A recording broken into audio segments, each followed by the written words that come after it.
नमस्कार मंडळी, कशा आहात सगळेजण. तर आज तो दिवस आहे जो दिवस कधीच येऊ नये असं वाटतं.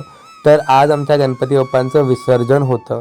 तर यंदा गौरी गणपती जे आहेत ते 5 दिवसाच्या ऐवजी 7 दिवसाचे असणार होते. आणि ज्या दिवसापासून ही गोष्ट आम्हाला कळाली होती ना, त्या दिवसापासून आमचा आनंद अगदी डबल झाला होता. पण हे 7 दिवससुद्धा कसे कापरासारखे उडून गेले काहीच कळलं नाही. असं वाटतंय कालच गणपती बाप्पा आले होते आणि आज ते लगेच निघालेच सुद्धा. पण असो, कितीही वाईट वाटलं तरी आलेला पाहुणा शेवटी घालवावा लागणारच. तरच तो पुढच्या वर्षी जास्त आनंदाने आपल्याला घेऊन येता येईल, नाही का? तर इकडे आम्ही करतोय नैवेद्याची तयारी. तर आमच्याकडे सातारा भागामध्ये तळणीचे मोदक केले जातात.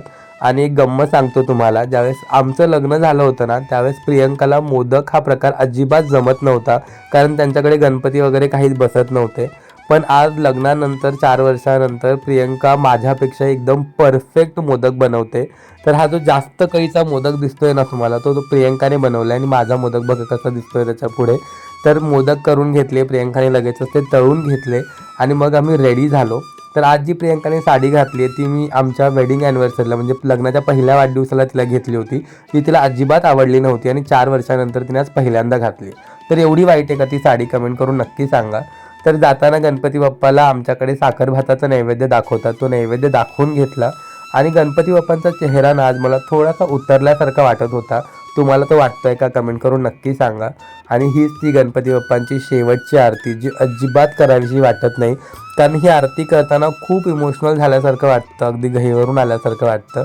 पण असो, जसं की मी तुम्हाला म्हटलं, आलेला पाहुणा घालवावा लागणारच, कारण त्यांचे आईवडीलसुद्धा त्यांची वाट बघतायत. तर आपल्या गणपती बाप्पाचं जे विसर्जन आहे ते अगदी साध्या पद्धतीने आणि पारंपरिक पद्धतीने आम्ही करतो. जवळच आमच्याकडे कृत्रिम तलाव केलेला आहे, तिकडेच आम्ही गणपतीचं विसर्जन केलं.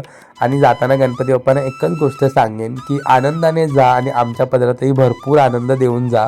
आणि पुढच्या वर्षी अशी छान सेवा करण्याचा चान्स आम्हाला मिळू देत. तर गणपती बाप्पा मोरया, पुढच्या वर्षी लवकर या. भेटूया उद्याच्या व्लॉगमध्ये. Bye bye.